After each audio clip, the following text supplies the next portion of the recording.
জন্য মাস্টাইটিস কিন্তু শুধু একটা রোগ না, একে বলা যায় একটা নীরব শত্রু, যা খামারের সবচেয়ে মূল্যবান সম্পদ মানে আমাদের দুধেল গাভীগুলোর উপরে হামলা করে। আর আমরা টেরও পাই না কখন খামারের লাভটা ভেতর থেকে ফাঁপা হয়ে যাচ্ছে। তো চলুন আজ আমরা জেনে নিই কিভাবে এই শত্রুর বিরুদ্ধে একটা মজবুত প্রতিরক্ষা ব্যবস্থা আমরা গড়ে তুলতে পারি। ব্যাপারটা যদি খুব সহজ করে বলি, মাস্টাইটিস হলো অনেকটা দুধ তৈরির কারখানায় আগুন লাগার মতো। এটা গরুর দুধ তৈরির যে কোষগুলো আছে সেগুলোকে নষ্ট করে দেয়, আর এর ফলে কি হয়, দুধ উৎপাদন কমে যায় আর খামারির একটা বড়সড় ক্ষতি হয়ে যায়। একবার যদি ম্যাস্টাইটিস হয়, এর ধাক্কাটা কিন্তু খামারের ওপর দিয়ে ভালোভাবেই যায়। একটা কেসের পেছনে প্রায় $400, মানে কম করে হলেও 45,000 টাকা খরচ হয়ে যেতে পারে। ভাবুন একবার, এই খরচের মধ্যে আছে দুধ বিক্রির ক্ষতি, চিকিৎসার খরচ, আর অনেক সময় তো গরুটাকে হারানোর ঝুঁকি থাকে। এই জন্যই আমাদের প্রতিরোধের দিকেই সবচেয়ে বেশি নজর দিতে হয়। আসুন একটা সহজ উদাহরণ দিয়ে ব্যাপারটা বুঝি। গরুর ওলানকে যদি একটা দুর্গ হিসেবে ভাবি, তাহলে যে কোনো দুর্গ রক্ষা করার আগে আমাদের কি জানতে হয়? জানতে হয় তার দেয়াল কোথায়, দরজা কোথায়, আর কোন জায়গাগুলো দুর্বল। ঠিক তেমনি ওলানকে রক্ষা করতে হলে আগে এর প্রাকৃতিক প্রতিরক্ষা ব্যবস্থাটা আমাদের বুঝতে হবে। দেখুন, এই দুর্গের প্রধান ফটক বা দরজাটা হলো বাটের মুখটা, মানে টিট ক্যানেল, আর সেই দরজার তালাটা হলো কিরাটিন নামের একরকম প্রাকৃতিক আঠা। এই তালাটা জীবাণুদের দুর্গের ভেতরে ঢুকতে দেয় না। কিন্তু সবচেয়ে জরুরি আর ভয়ের কথা হলো, দুধ দহনের পর এই দরজাটা প্রায় 2 ঘন্টা পর্যন্ত খোলা বা আনলকড অবস্থায় থাকে। এই সময়টাতেই কিন্তু আক্রমণের ঝুঁকি সবচেয়ে বেশি। তাহলে প্রশ্ন আসতেই পারে, এই দুর্গ রক্ষা করবে কে? উত্তরটা কিন্তু খুব সহজ, পরিচ্ছন্নতা। এই পরিচ্ছন্নতার নিয়মগুলোই হলো দুর্গের সেই অতন্ত্র প্রহরী, যারা প্রতিদিন শত্রুকে দুর্গের বাইরে আটকে রাখতে সাহায্য করে। এই প্রহরীদের কিছু নিয়ম একদম অক্ষরে অক্ষরে মেনে চলতে হয়। যেমন দুধ দহনের আগে হাতে গ্লাভস পরাটা খুবই জরুরি, না হলে এক গরু থেকে জীবাণু আরেক গরুতে ছড়িয়ে পড়তে পারে। এরপর ফ্রি ডিপ দিয়ে বাটগুলোকে ভালোভাবে জীবাণুমুক্ত করতে হবে।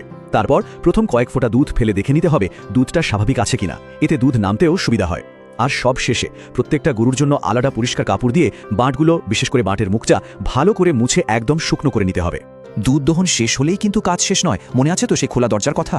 তখন সেই খোলা ফটকটায় একটা নতুন আরও শক্তিশালী তালা লাগাতে হবে। আর এই কাজটাই করে পোস্ট টিপিং। মিল্কিং মেশিন খোলার সাথে সাথেই পোস্ট টিপ লোশন লাগিয়ে দিতে হবে। এটা ওই বিপজ্জনক 2 ঘন্টার সময় বাটকে পুরোপুরি সুরক্ষিত রাখে। খামারের মিল্কিং মেশিনকে একটা শক্তিশালী হাতিয়ারের সাথে তুলনা করা যায়। যদি একে ঠিকমতো ব্যবহার করা হয়, যত্ন নেওয়া হয়, তাহলে এটা খামারির সেরা বন্ধু। কিন্তু যদি এর ব্যবস্থাপনায় একটু অবহেলা করা হয়, তাহলে এই যন্ত্রটাই কিন্তু শত্রুকে দুর্গের দেয়াল ভাঙতে সাহায্য করতে পারে। একটু ভেবে দেখুন তো, খামারে যে মেশিনটা ব্যবহার করা হচ্ছে সেটা কি ওলানের স্বাস্থ্য ভালো রাখতে সাহায্য করছে, নাকি নিজের অজান্তেই আমরা সেটার মাধ্যমে ওলানের ক্ষতি করে ফেলছি? আচ্ছা, দুধ দহনের সময় দুধের প্রবাহটা হওয়া উচিত একটা নদীর স্রোতের মতো, একটানা আর মসৃণ। কিন্তু মেশিন যদি ঠিকমতো কাজ না করে বা গরুকে যদি ঠিকভাবে প্রস্তুত না করা হয়, তাহলে দুধের প্রবাহটা একটা ভাঙা পানির পাম্পের মতো থেমে থেমে আসে। একে বলে বাইমোডো ফ্লো। এর ফলে দহন করতে অনেক বেশি সময় লাগে আর বাটের উপর মারাত্মক চাপ পড়ে, যা কিন্তু সরাসরি মাস্টাইটিসের ঝুঁকি বাড়িয়ে দেয়। এই একটানা দুধের প্রবাহ নিশ্চিত করার জন্য কিন্তু কয়েকটা নিয়ম মানা খুব জরুরি। যেমন দহনের আগে 10 থেকে 20 সেকেন্ড ধরে বাটগুলোকে আলতো করে ম্যাসাজ করতে হবে। এরপর মেশিন লাগানোর আগে অন্তত 60 থেকে 90 সেকেন্ড অপেক্ষা করতে হবে। এই সময়টা গরুকে দুধ ছাড়ার জন্য প্রস্তুত হতে সাহায্য করে, যেন দুর্গের ভেতরের সব দরজা ঠিক সময়ে খুলে যায়। আর হ্যাঁ, অবশ্যই মেশিন আর লাইনারের নিয়মিত যত্নাত্তি করতে হবে। এত কিছু সাবধানতা নেওয়ার পরেও যদি শত্রু মানে জীবাণু দুর্গের ভেতরে ঢুকে পড়ে, তখন কি করার আছে? তখন কিন্তু অন্ধভাবে শক্তি প্রয়োগ করলে চলবে না, বরং বুদ্ধি খাটিয়ে আধুনিক পদ্ধতিতে লড়াইটা করতে হবে। সবার আগে আমাদের আক্রমণের তীব্রতাটা বুঝতে হবে। যদি দেখা যায় শুধু দুধটা একটু ছানা ছানা বা অন্যরকম, কিন্তু ওলান একদম স্বাভাবিক আর গরুও সুস্থ আছে, তাহলে এটা হলো মৃদু আক্রমণ। যদি দুধের সাথে সাথে ওলানও ফুলে যায় বা ব্যথা হয়, তাহলে সেটা মাঝারি আক্রমণ। আর যদি এগুলোর সাথে গরুর জ্বর আসে বা গরুটা দুর্বল হয়ে পড়ে, তখন বুঝতে হবে এটা তীব্র আক্রমণ। একটা অবাক করার মতো তথ্য দিই। গবেষণায় দেখা গেছে মাস্টাইটিসের জন্য আমরা যে চিকিৎসা দিই তার প্রায় 50 থেকে 70% আসলে অপ্রয়োজনীয় এবং কোনো কাজেই আসে না। কারণ বেশিরভাগ ক্ষেত্রেই জীবাণু না জেনেই অ্যান্টিবায়োটিক দেওয়া হয়। এতে শুধু টাকাই নষ্ট হয় না, মারাত্মকভাবে অ্যান্টিবায়োটিক রেজিস্ট্যান্সও তৈরি হয়ে যায়। চিকিৎসার দুটো পথ আছে। একটা হলো পুরনো দিনের ঢালাও থেরাপি, মানে সমস্যা দেখলেই কারণ না জেনে অ্যান্টিবায়োটিক দিয়ে দেওয়া। এটা অনেকটা ছোট একটা গর্ত ভরার জন্য বুলডোজার ব্যবহার করার মতো। আর আধুনিক পদ্ধতি হলো প্যাথোজেন ভিত্তিক থেরাপি, অর্থাৎ আগে জীবাণুটাকে চেনা, তারপর ঠিক সেই অনুযায়ী ওষুধ দেওয়া। এটা হলো সঠিক চাবি দিয়ে সঠিক তালা খোলার মতো। এতে সময়, টাকা, গরুর স্বাস্থ্য সবই বাঁচে।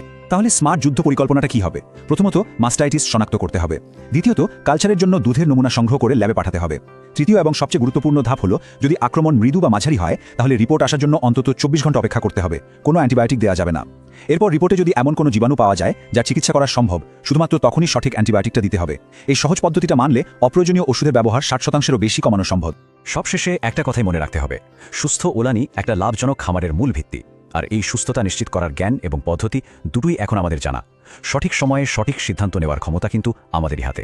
আজকের এই পুরো আলোচনা থেকে এমন কোনো একটি বিষয় আছে যা আগামীকাল থেকেই নিজের খামারে আরও ভালোভাবে কাজে লাগানোর জন্য মনস্থির করা যায়? একটু ভাবুন, কারণ সঠিক সময় নেওয়া একটা ছোট পদক্ষেপও কিন্তু খামারের জন্য অনেক বড় একটা পরিবর্তন আনতে পারে।